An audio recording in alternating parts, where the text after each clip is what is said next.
इस चैप्टर में हम पढ़ेंगे एंड ऑफ बाइपोलैरिटीज। ठीक है, फर्स्ट चैप्टर में हमने पढ़ा था कि जो वर्ल्ड था वो दो सुपर पावर में डिवाइड हो गया था, कोल्ड वॉर में हमने पढ़ा था। ठीक है, एक था अमेरिका और दूसरा था यूएसएसआर। ठीक है, तो उसे कहते हैं बाइपोलैरिटी, यानी कि दो पावर में डिवाइड हो जाना। लेकिन अब जो वर्ल्ड था ना, उसमें से जो एक सुपर पावर थी वो खत्म हो जाएगी।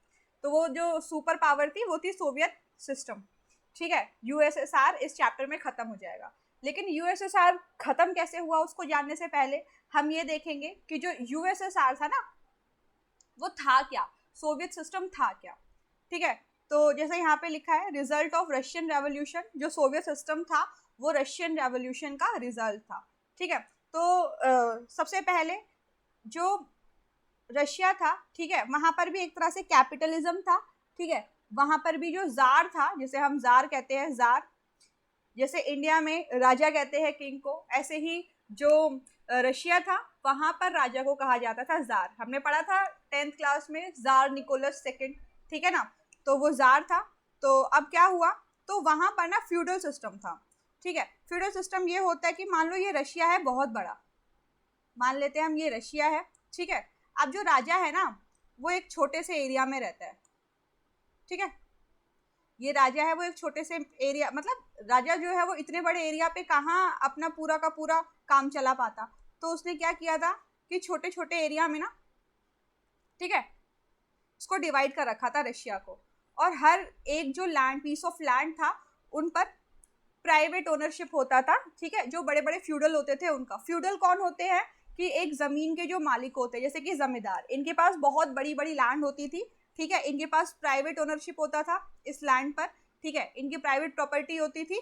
तो ये इनको फायदा होता था, ये इनकी लैंड होती थी और इस पर इनकी प्रॉपर्टी, प्राइवेट प्रॉपर्टी होती थी, इनकी लैंड। ठीक है, अब बदले में राजा को ये क्या देते थे, एक फिक्स अमाउंट का रेवेन्यू देते थे। ठीक है ना, लगान देते थे जमीन का। ठीक है, और कभी कभी जब राजा होता था ना, वो अपनी मिलिट्री बहुत ज़्यादा क्रिएट करके नहीं रखता था। ठीक है, वो बस छोटी सी ही मिलिट्री लगाता था और इनको कहता था कि तुम अपने एरिया में मिलिट्री लगाओ। ठीक है, और जब राजा को ज़रूरत पड़ती थी तो वो इन फ्यूडल्स से, ठीक है, या फिर नोबल पीपल से, इन सामंतियों से मिलिट्री सपोर्ट भी लेता था। ठीक है, बदले में इनके पास पर्सनल प्रॉपर्टी दे देता था। ठीक है, कि चलो ये लैंड तुम्हारा है, तुम बस मुझे एक फिक्स अमाउंट देना रिवेन्यू में और बाकी सब तुम्हारा हो जाएगा जितना बचता। ठीक है, तो ये सिस्टम था पहले। ठीक है, कि भाई पूंजीपतियों का राज था।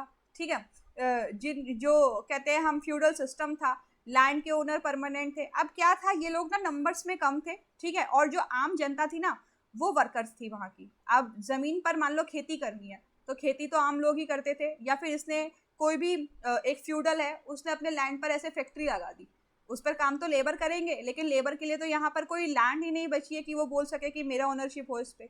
ठीक है, तो जो लेबर होता था वो इन्हीं के पास काम करता था, जो फ्यूडल्स होते थे। ठीक है, अब ये फ्यूडल उनसे हद से ज़्यादा काम कराते थे। ठीक है, और गंदे से एटमॉस्फेयर में काम कराते थे, हद, और सैलरी भी इतनी नहीं देते थे, वेज भी इतना इनका नहीं होता था। तो जो एक वर्कर था या एक लेबर था ना, लेबर, वो बहुत ही ज़्यादा परेशान था कि यार ये कैसा सिस्टम हुआ, ये कैसा कैपिटलिज्म हुआ, मेरी तो हालत बुरी हो गई है। ठीक है ना, मेरे पास तो 2 वक्त की रोटी भी खाने के लिए नहीं होती। तो ये बहुत परेशान था। तो इसी परेशानी से हटकर, ठीक है, जो कार्ल मार्क्स थे उन्होंने अपनी थ्योरी दी थी कि भाई जो लैंड होती है ना उस पर प्राइवेट ओनरशिप नहीं होना चाहिए। ठीक है ना, इससे क्या होता है, इससे इनइक्वालिटी ऑफ इनकम आ जाती है। जो अमीर होता है वो और अमीर हो जाता है और जो गरीब होता है वो और गरीब हो जाता है। ठीक है, तो जो लैंड होना चाहिए ना, इस पर पब्लिक ओनरशिप होना चाहिए, मतलब सबका बराबर राइट होना चाहिए। कहने की बात यहाँ पर ये है कि सब कुछ गवर्नमेंट के अंडर होना चाहिए, गवर्नमेंट की लैंड होगी। ठीक है, गवर्नमेंट के ही हॉस्पिटल्स होंगे। ठीक है, गवर्नमेंट के ही बिजनेस होंगे, गवर्नमेंट ही डिसाइड करेगी कि क्या प्रोड्यूस करेंगे। ठीक है, कितनी क्वांटिटी में प्रोड्यूस करेंगे। ठीक है, तो सब कुछ गवर्नमेंट के अंडर होगा। तो ऐसा नहीं होगा सिर्फ एक मुट्ठी भर लोगों के हाथ में सारे के सारे रिसोर्सेज आ जाएंगे। जब गवर्नमेंट के हाथ में सब कुछ होगा तो वो लोगों के वेलफेयर के लिए काम करेगी। ठीक है ना, तो जो मजदूर होगा उसकी भी कोई प्रॉब्लम नहीं होगी। ठीक है, वो भी फिर खुशी खुशी ज़िंदगी जिएगा कि चलो कि हमारे पास सरकार है, वो हमारे भलाई के लिए काम करेगी। तो इसे हम कहते थे सोशलिज्म, जहाँ पे सारे सेक्टर जो होते हैं वो गवर्नमेंट के अंडर होते हैं और जो गवर्नमेंट होती है वो अपनी सारी पब्लिक को, चाहे वो कोई भी क्यों ना हो, ठीक है, उनको अपने बच्चों की तरह पालती है। तो इसका मतलब ये है कि वो अपने लोगों को एक मिनिमम बेसिक जो नीड्स होती है वो प्रोवाइड करती है। ठीक है, जैसे कि होम क्लोथ फूड, ठीक है, हेल्थ, एजुकेशन और एम्प्लॉयमेंट, ये सब कुछ जब गवर्नमेंट देगी तो इन लोगों की थोड़ी सी हालत सुधर जाएगी। तो ये था सोशलिज्म, कि पब्लिक किसी के पास भी प्राइवेट प्रॉपर्टी नहीं होगी, ठीक है ना। तो वो कैपिटलिज्म के एकदम अगेंस्ट था, क्योंकि कैपिटलिज्म में क्या होता था, सब कुछ प्राइवेट होता था, ठीक है, प्राइवेट लैंड होगा, प्राइवेट हॉस्पिटल होंगे, तो प्राइवेट जो लोग काम करते हैं वो लोग अपने प्रॉफिट मोटिव के लिए काम करते हैं, गरीबों के बारे में वहाँ पे कोई सोचता नहीं था, गरीब और गरीब होता था और अमीर और ज़्यादा अमीर होता था। तो इसको हटाने के लिए यहाँ पर सोशलिज्म लाया कि सब में इक्वालिटी आए। समझ में आ रही होगी बात, क्योंकि जो गवर्नमेंट काम करती है वो लोगों के वेलफेयर के लिए काम करती है। कैपिटलिज्म में प्रॉफिट कमाने के लिए काम होता है, तो वहाँ पे वेलफेयर की कोई ज़रूरत नहीं होती, वो लोग वेलफेयर को बिल्कुल भी दिमाग में नहीं रखते। तो इसीलिए सोशलिज्म जो आइडियोलॉजी थी ये अपनाई गई सबसे पहले रशिया में, ठीक है। तो इसी आइडियोलॉजी को कि सब कुछ गवर्नमेंट का होगा, कुछ प्राइवेट नहीं होगा, जितने भी ये फ्यूडल सिस्टम है ये जाएगा, कैपिटलिज्म जाएगा। तो इसीलिए रशिया में एक रेवोल्यूशन हुई थी 1917 में, जिसे कहते हैं रशियन रेवोल्यूशन, ठीक है। इसके लीडर थे लेनिन, जो कि बोल्शेविक पार्टी थी, जिनकी बोल्शेविक पार्टी के हेड थे वो, ठीक है। तो वहां से जार को हटाया गया 1917 में और वहां पर सोशलिज्म को लगाया गया रशिया में, ठीक है ना। तो ये इतनी अच्छी थ्योरी लगी, जैसे कि हम यहाँ देख सकते हैं, ये रशिया है, ठीक है।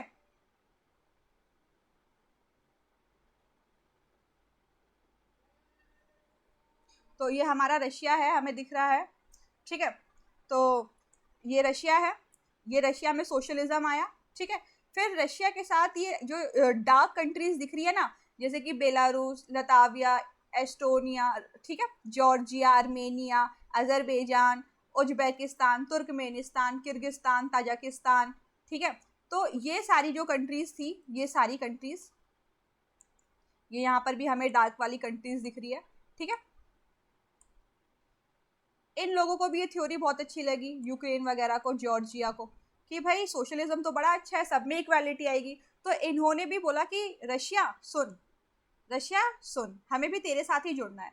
तो इन लोगों ने, यानी कि रशिया और 14 अदर यूरेशियन कंट्रीज जो थे, ठीक है, यूरेशिया के जो नेशंस थे, उन्होंने मिलकर, ठीक है, बनाया था यूएसएसआर, ठीक है, यानी कि union of Soviet socialist Republic. तो इसे कहा जाता था यूएसएसआर। उम्मीद है बात समझ में आ रही होगी कि यूएसएसआर क्या था। एक तो सबसे पहले रशिया में थ्योरी आई थी कि हम सोशलिज्म को अपनाएंगे, प्लस जो उसके पड़ोसी देश थे, जो नेबरिंग कंट्री थी, उनको भी बोला ये आइडिया तो बहुत अच्छा है, कैपिटलिज्म से अच्छा ही आइडिया है, तो हम भी यही आइडिया को अपनाएंगे और हम रशिया के साथ जुड़कर एक बहुत बड़ा नेशन बनाएंगे, एक बहुत बड़ा अलायंस, मतलब नेशन ही बनाया था इन्होंने, जिसे हम कह सकते हैं यूएसएसआर, ठीक है। अब ये एक दिन में नहीं बन गया था, ये 1917 से बनना शुरू हुआ था और 1924 तक ये बना था, ठीक है। तो ऐसे यूएसएसआर को बनने में कितना टाइम लगा था भाई, 1917 से लेकर 24 तक ये बना था, ठीक है। इतना समझ में आ गया कि रशियन रेवोल्यूशन जिसकी शुरुआत हुई थी, यूरेशियन कंट्री ने इनके साथ मिलकर बनाया था। फिर यहाँ पे प्लान्ड इकोनॉमी थी। प्लान्ड इकोनॉमी का मतलब होता है जितने भी रिसोर्सेज होंगे, ठीक है, जितने भी संसाधन होंगे वो सरकार के अधीन होंगे, ठीक है, अंडर द गवर्नमेंट होंगे, ठीक है। गवर्नमेंट जो होगी वो लोगों के वेलफेयर के लिए काम करेगी, लोगों को मिनिमम बेसिक नीड्स जो होती है उसको प्रोवाइड करेगी, ठीक है। और वहाँ पर कोई भी प्राइवेट सेक्टर नहीं होगा, सब कुछ गवर्नमेंट का होगा, लोगों में इक्वालिटी होगी, ठीक है। जो भी प्रोड्यूस होगा वो गवर्नमेंट करेगी, गवर्नमेंट के ही कंट्रोल में प्रोडक्शन होगा, कोई प्राइवेट नहीं होगा, ठीक है।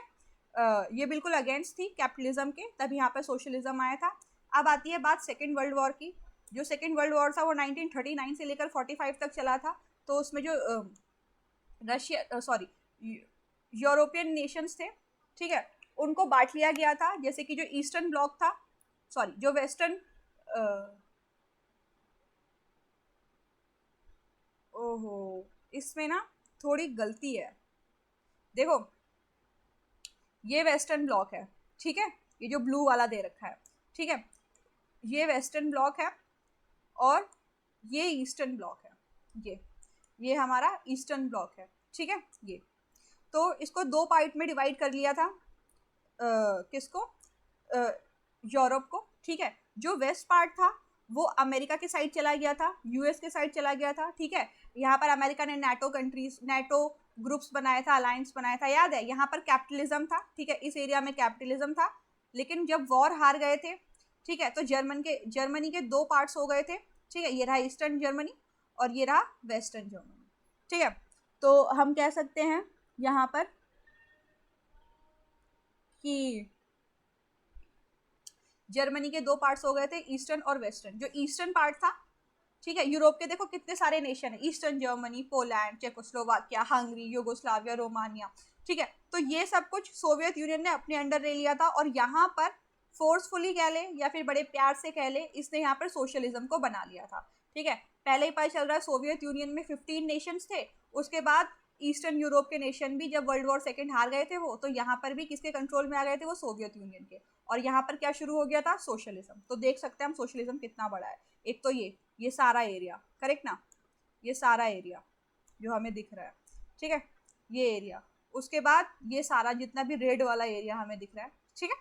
तो ये थी कहानी। फिर ये कहता है after the second world war, यही after the second world war जो नॉर्थ यूरोपियन कंट्री थी वो किसके अंडर आ गई थी, वो आ गई थी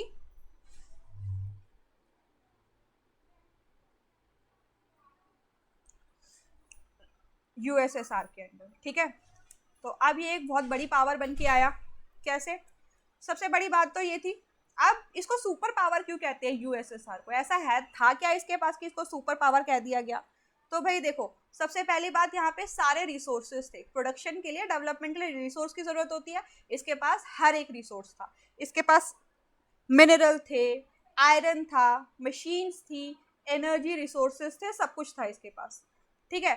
फिर उसके बाद इतना बड़ा एरिया है, देखो 15 नेशंस तो ये हो गए, उसमें से रशिया कितना बड़ा है, ठीक है। फिर उसके बाद जब ईस्टर्न यूरोपियन नेशन भी इसके साथ हो गए, तो इसका एरिया कितना बड़ा हो गया ना। इतने बड़े एरिया को तक पहुंच बनाने के लिए क्या करना पड़ेगा भाई, ट्रांसपोर्ट फैसिलिटी चाहिए होगी और कम्युनिकेशन सिस्टम अच्छा चाहिए होगा, ठीक है। तो यहाँ पर वेल डेवलप्ड ट्रांसपोर्ट और कम्युनिकेशन सिस्टम बहुत अच्छा था, ठीक है। फिर बात करें कंज्यूमर गुड्स की, तो यहाँ पर ये गलती से प्रोडक्शन गुड्स हो गया, यहाँ पर कंज्यूमर गुड्स आना चाहिए था, ठीक है। तो जितने भी कंज्यूमर गुड्स थी, यानी कि लोगों के जो आम जिंदगी में जरूरत होने वाली चीजें होती है, ठीक है ना, काम आने वाली चीजें होती है, चाहे पिन से लेकर कार तक, सब कुछ ये अपनी ही डोमेस्टिक टेरिटरी में बनाता था, ठीक है, उसका एक्सपोर्ट भी करता था, ठीक है। लेकिन ये इतनी अच्छी नहीं होती थी जितनी कि वेस्टर्न गुड्स होती थी, ठीक है, क्वालिटी में। क्यों भाई, वेस्टर्न कंट्री में क्या होता है, कॉम्पिटिशन होता है, ठीक है। वहाँ पे बहुत सारी प्राइवेट फर्म्स होती है, तो उनको अपनी क्वांटिटी और प्राइस ध्यान में रखने के साथ साथ क्वालिटी को भी ध्यान में रखना होता है, क्योंकि उनके पास कॉम्पिटिटर होते हैं। लेकिन जो एक सोशलिस्ट होते हैं, ठीक है, जो एक सोशलिज्म वाली या फिर सोशलिस्ट कंट्री होती है ना, वहाँ पर गवर्नमेंट के पास कोई दूसरा तो होता नहीं है कि उनका कॉम्पिटिटर आ जाए, ठीक है ना। सब कुछ तो गवर्नमेंट सेक्टर के अंडर है, तो वहाँ पे कोई कॉम्पिटिटर होता नहीं है, इसीलिए वो बनाते तो सब है, लेकिन क्वालिटी पे इतना ध्यान नहीं देते। फिर उसके बाद मतलब यहाँ पर वैसे सब कुछ बनता था, ठीक है, तो इसीलिए हम इसको डेवलप्ड कहते हैं। पहला हमने पढ़ा कि रिसोर्सेज सारे थे, ट्रांसपोर्ट और कम्युनिकेशन अच्छा था बड़े से एरिया के लिए, सारी गुड्स ये खुद ही प्रोडक्शन करता था, पिन से लेकर कार तक, हालांकि उसकी क्वालिटी वेस्टर्न नेशन जैसी नहीं होती थी।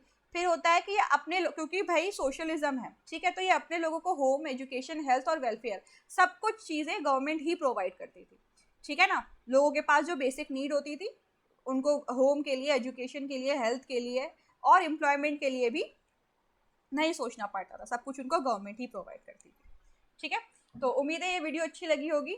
आगे हम पढ़ेंगे कि जो यूएसएसआर था उसकी प्रॉब्लम्स क्या थी, ठीक है, उसके इंटीग्रेशन के क्या रीज़न थे, ठीक है। तब तक के लिए बाय।